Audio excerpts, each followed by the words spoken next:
Magandang hapon po. Patay ang mag-asawang negosyante sa Pampanga na pinagbabaril habang nasa loob ng sasakyan. Kasama nila noon ang kanilang anak at pinsan nito na natroma sa nasaksihan. Nakatutok si Jude Veneracion. Yan po yung pick-up. Sa likod ng itim na pick-up na yan, may nakabuntot na magkaangkas sa motorsiklo. Yan, yung dalawang yan. Pero hindi agad nakadikit ang dalawa dahil may sumingit na cement mixer. Bumigat ang traffic sa bahagi ng kalsadang binabaybay ng pick-up sa barangay Santo Rosario, Mexico, Pampanga, Biyernes ng hapon. Bumuelta ang magkaangkas. Ipinarada ang kanilang motorsiklo at kaswal na naglakad palapit sa pick-up. Segundo lang ang lumipas, nagkagulo na sa kalsada. Binaril pala ng riding in tandem ang mga sakay ng pick-up saka sila tumakas. Patay ang mag-asawang sakay nito, sina Arvin at Lerma Lulu, mga negosyante ng mga beauty product na aktibo rin sa online selling. Ito yung sasakyan ng mga biktima. Ang lalaki ang siyang nagmamaneho. Nasa tabi naman niya ang kanyang asawa. Base sa investigasyon ng Mexico Municipal Police Station, 6 na tama ng bala ang tinamo ng lalaki, 3 naman sa kanyang asawa. Happy Mother's Day, Mamita! We love you! Naulila ng mag-asawa ang 6 na taong gulang na anak na kasama nila ng mangyaring pamamaril. Sakay rin ang isang teenager na pinsan ng babaeng biktima. Hindi man nadamay sa pamamaril, matinding trauma ang inabot ng dalawa. Pagkapunta po ni Mama dun sa bahay kung nasan po yung pamangkin ko, kanta ng kanta yung bata ng Where is Mommy? Kanta lang kami na, Mommy, please come back. Daddy is coming back. Wait for him. Tapos yun, doon na lang siya nag-relax na. Kung ano man po yung naging reason, dapat ba talaga buhay po yung kapalit? Dapat ba talaga maulila yung anak nila?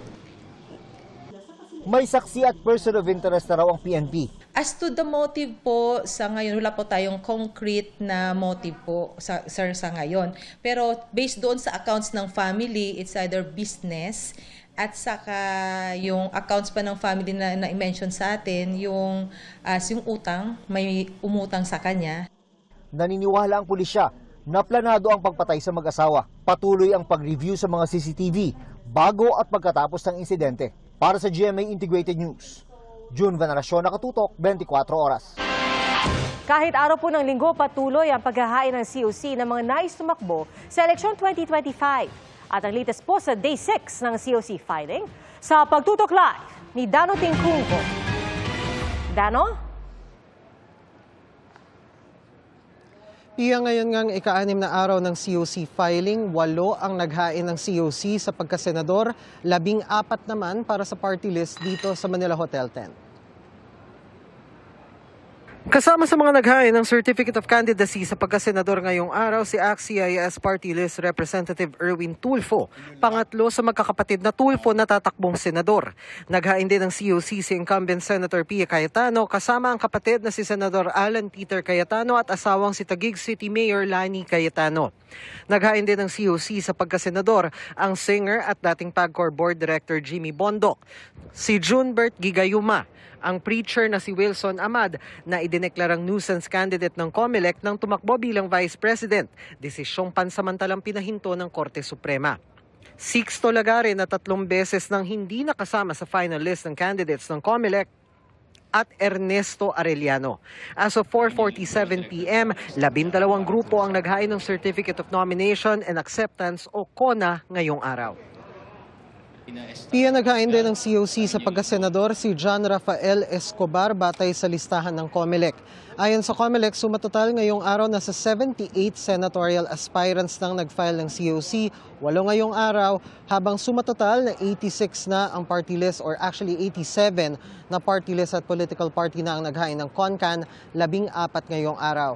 Paalala ng COMELEC, bawal maghain ng COC para sa isang lokal na posisyon at maging nominado sa isang party list at the same time. Kung hindi raw i-withdraw ang isa sa mga ito before October 8 ay kukonsidera ng COMELEC na walang posisyong tatakbuhan ang aspirant. Pia?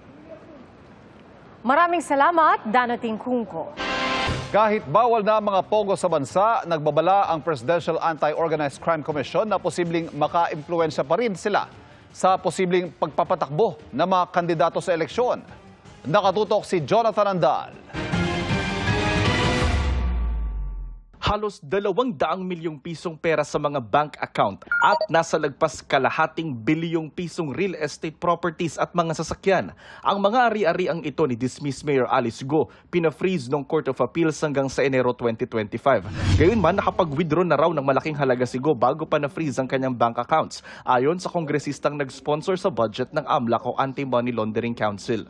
Prior to the issuance of the freeze order, nakita ko ng AMLAC na malaki yung mga naging series of withdrawals doon sa mga bank accounts. Siguro na-anticipate na nga nila, so inunahan na nila by withdrawing their cash in different banks plus disposing several properties at a lower price. Sabi ng COMELEC, tatanggapin nila ang paghahain ng kandidatura ni Go, pero papayagan pa rin nga ba siyang tumakbo, lalo't ang parusa sa kanya ng ombudsman habang buhay na siyang bawal maglingkod muli sa gobyerno. Kapag ang isang tao ay perpetually disqualified to hold public office dahil may desisyon ng Office of the Ombudsman, siya po ay aming ika-cancel ang candidacy. Kahit pa yung taong yan ay nakaapila sa Court of Appeals. Unless mag-issue ng TRO ang Court of Appeals doon sa kanyang kaso sa Office of the Ombudsman. Sinubukan namin kunan ng pahayag ang kampo ni Go pero wala pang tugon. Hanggang Desyembre na lang ang mga pogo sa bansa, kaya nagulat ang PAOK na may lisensyadong pogo na nag-hire pa rin ng empleyado, gaya ng pinakahuli nilang ni-raid na Pogo Hub sa Pasay na sangkot umano sa love scam. Nung na-raid natin ito, meron tayong nakuha na mga bagong pasok lang. So meaning to say they have no intention of leaving. At habang papalapit ang eleksyon, nagbabala ang PAOK laban sa Pogo politics. Meron pa rin yung Pogo politics na yan kasi yung mga Chinese na nandyan sa tabi-tabi, mga Chinese criminal syndicate, bagamat wala kami o iba pang mga ahensyang natuturo na isang particular na tao, hindi malayong isipin na meron din pinapatakbo ang mga yan o tinutulungan. Para sa GMA Integrated News, Jonathan Andal, nakatutok, 24 oras. Halos liko na lang ng elepanteng yan ang nadatnan ng mga rescuer sa gitna ng baha sa Chiang Mai sa Thailand. Kabilang ito sa mahigit 100 elepanteng kinailangang ilikas matapos tumaas ang tubig sa animal sanctuary roon. Ang isang elepante nahirapan din makaalis dahil hirap itong makakita. Sa tala ng isang opisyal, 10 elepante, mga baboy at mga kalabaw ang kailangang saklolohan.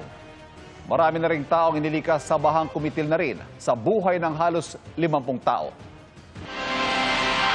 Inanunsyo ni dating Pangulong Rodrigo Duterte na plano niyang tumakbo bilang alkalde ng Davao City. Sabi ng dating Pangulo, ang anak na si incumbent Davao City Mayor Baste Duterte daw ang kanyang magiging bise. Sabi pa ng dating Pangulo, wala na siyang balak tumakbo sa national position dahil matanda na anya siya. Hindi pa naghahain ng COC ang magamang Duterte. Sa ibang lokal na posisyon, naghain ng COC si Senador Coco Pimentel bilang Marikina 1st District Representative.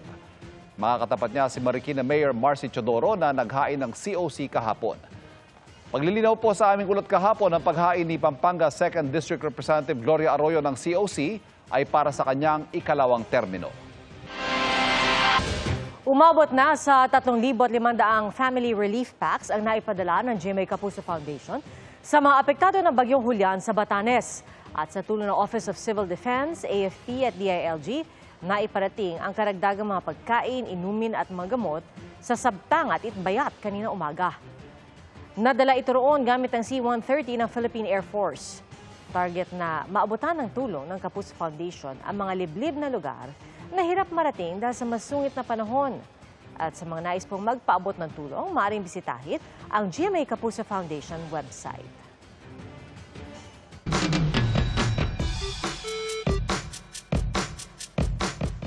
Sa tuwing tagulan o kung lumalamig ang panahon, problema ang mga gamit na inaamag.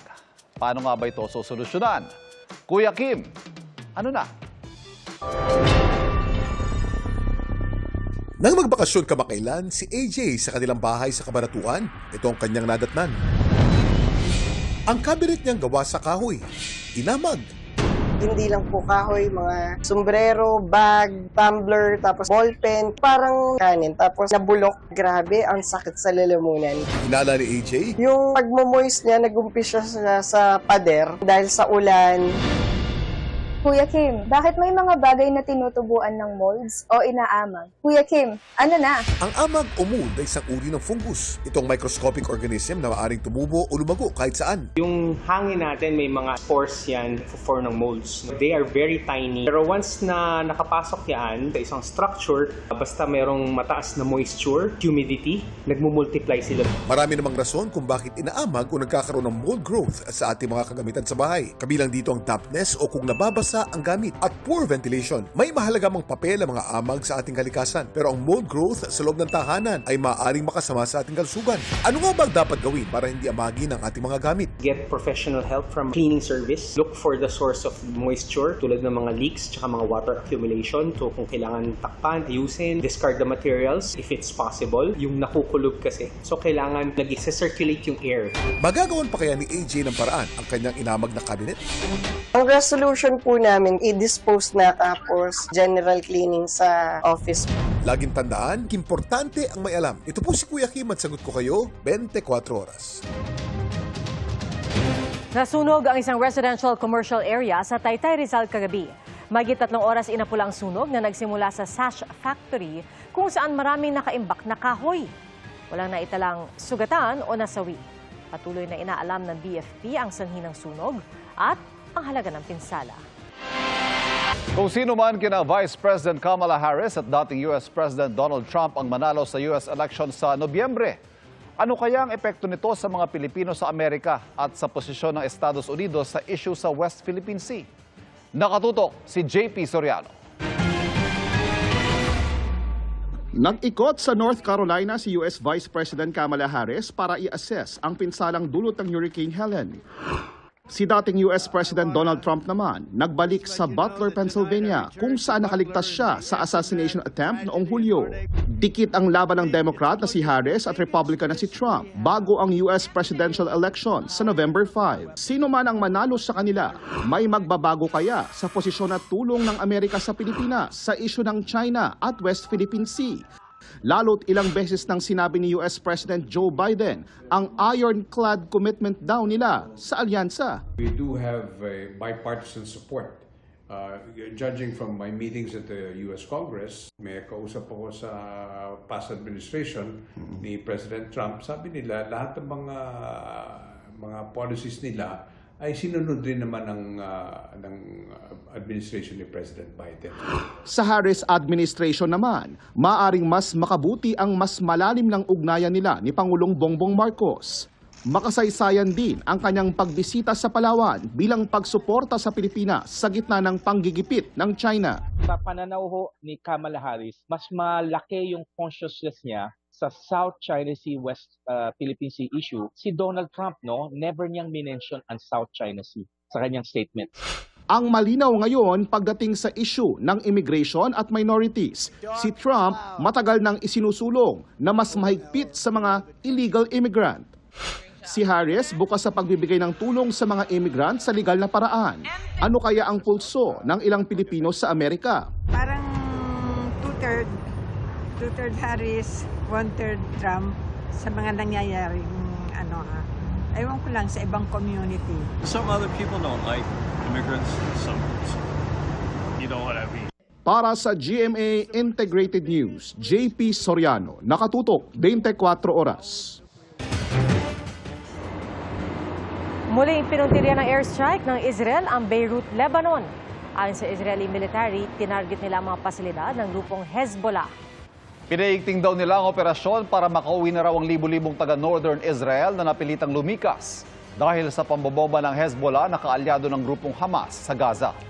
Bukas, mag-iisang taon na ang gera sa Gaza na nag-ugat sa paglusob ng Hamas sa Israel noong October 7, 2023. Nasa 1,200 Israeli ang namatay sa Hamas attack pero halos 42,000 Palestinian na ang namatay. Sa pagpulbos ng Israel sa Gaza, milyon-milyong Palestinian ang nawala ng tirahan. At katumbas na 11 Great Pyramid of Giza sa Egypt. Ang dami ng debris doon, ayon sa United Nations. 5 bahay ang nasira sa barangay Santa Catalina Sur sa Candelaria, Quezon matapos ang pananalasa ng buhawi kahapon. Ayon sa mga residente, nanatili ng halos 4 na minuto ang buhawi sa gitna ng palayan. Walang naiulat na nasaktan at inaalam pa ng MDRRMO Candelaria kung may iba pang napinsala. Sa ulat panahon naman, may binabantayan ng Pag-asang isang low-pressure area na namataan 100 kilometers west-northwest ng Coron, Palawan. Kasabay ng LPA ang ITCZ na patuloy na nakakapekto sa Southern Luzon, Visayas at Mindanao. Sa rainfall forecast ng Metro Weather, posible ang light to moderate rains sa ilang bahagi ng Luzon. Gayon din sa Metro Manila. Light to heavy rains naman sa malaking bahagi ng Visayas at Mindanao. The Hello, Love Again poster is now up. Sabay po yang inireveal ni na Alden Richards at Catherine Bernardo na may kilig duet pa for their fans. Silipin po yan sa chika ni Aubrey Carampel. Joy and Ethan are officially back. Sa Hello Love Again tour kick-off sa Santa Rosa, Laguna, ni-reveal ang poster ng pelikula na pinagbibidahan ni na Alden Richards at Catherine Bernardo. Give na give din ang dalawa with their solo performances. At nagpakilig with their fun duet. Tuloy-tuloy na kami every week hanggat saan yung kaya puntahan, pupuntahan namin. And may surprises din naman sila na makikita. Sana kung paano yung support na pinapakita nila sa mga mall shows namin, syempre ganun din sana pag dumating na yung play date namin, which is November 13. Looking forward na rin daw sina Alden and Kath sa reveal next week ng official trailer ng pelikula na collaboration ng Star Cinema at GMA Pictures. Hello. Sa mapanakit na viral teaser, marami ang naintriga sa tila pagbabago ng karakter ni Kath na si Joy. Marie. Joy is gone. Yun yung question na iniiwan ng mga materials namin eh. What really happened? Masasagot yung ibang questions nila. So, konting hintay na lang. Aubrey Carampel, updated sa showbiz happenings. Abot sa 2 milyong pisong halaga ng sibuyas ang nasabat sa Port of Manila. Walang sanitary and phytosanitary import clearance ang 25,000 kilo ng sibuyas galing China.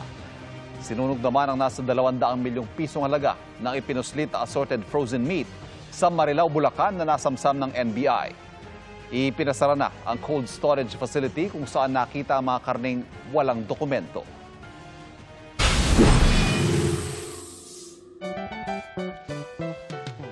Swak ngayong bare months ang pinakabagong pasyalan sa isang mall sa Quezon City na tinaguriang largest indoor amusement playground. We can do this sa pagtutok ni Katrina Son. Naughty Castle na may malawak na ball pit. Highest indoor slide na nasa 9 feet ang taas. At trampoline park na may iba't ibang klaseng activities. Ilan lang ito sa mga aktibidad sa tinaguriang largest indoor amusement playground sa Quezon City na binuksan sa isang mall.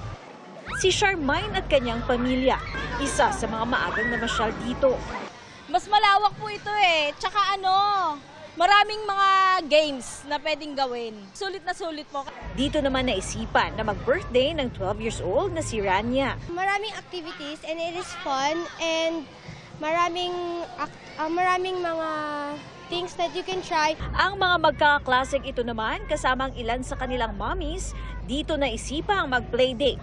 Very, very fun and amazing! What I like about the place is that it keeps us strong and it keeps us healthy also. Patok din dito ang obstacle course for kids, sticky wall, roller skating, maging ang bump car. Must try umano ang 9D movie at ang bago sa bansa na robot fighting sport. Hindi lang daw mga bata ang mag-enjoy dito dahil may activities daw para sa lahat. Tulad na lamang ng obstacle course na ito na talaga namang susubukin daw kayo.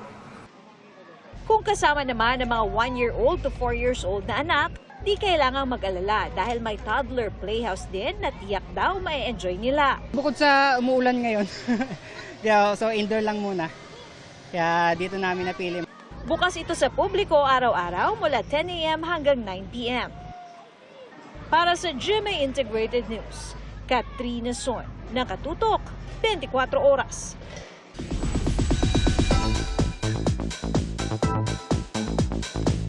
Buenas po ang bungad na October para kay Widow's War star Bea Alonso.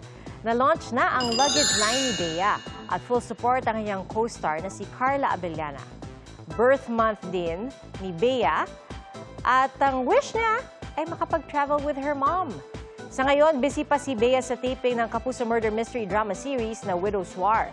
At pasabog daw ang twist and turns ng serye na dapat tutukan ng mga viewers. Nagsama-sama ang mga young at heart na Philo Livies para sa sold-out Manila Silver Star Show ni Philam popstar Olivia Rodrigo kagabi. I believe this is the biggest show I've ever played in my whole entire life. It was truly a happier day para sa fans na bigay todo ang hiyawan sa performances ni Olivia na first time na bumisita sa Pilipinas. At super fangirl mo din si Zia Dantes. Nanood ng concert with her supportive parents, Kapuso primetime king and queen Ding Dong Dantes and Marian Rivera. Nandun din si Cassie Legaspi at mga young at heart tulad ko, hindi nagpatalo, hindi nagpahuli. At yan po ang mga kasama kong mga Livies na yung totoong young.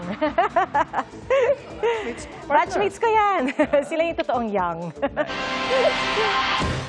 At mga kapuso, 80 days na lang, Pasko na. At yan po, ang mga balita ngayong weekend para sa mas malaking misyon at mas malawak na paglilingkod sa bayan. Ako po si Tia Arcangel. Ako po si Ivan Mayrina mula sa GMA Integrated News, ang News Authority ng Pilipino. Nakatutok kami 24 oras. Mga kapuso, patuloy na tumutok sa mga balita. Mag-subscribe sa GMA Integrated News sa YouTube. Sa mga kapuso abroad, samahan nyo kami sa GMA Pinoy TV at www.gmanews.tv.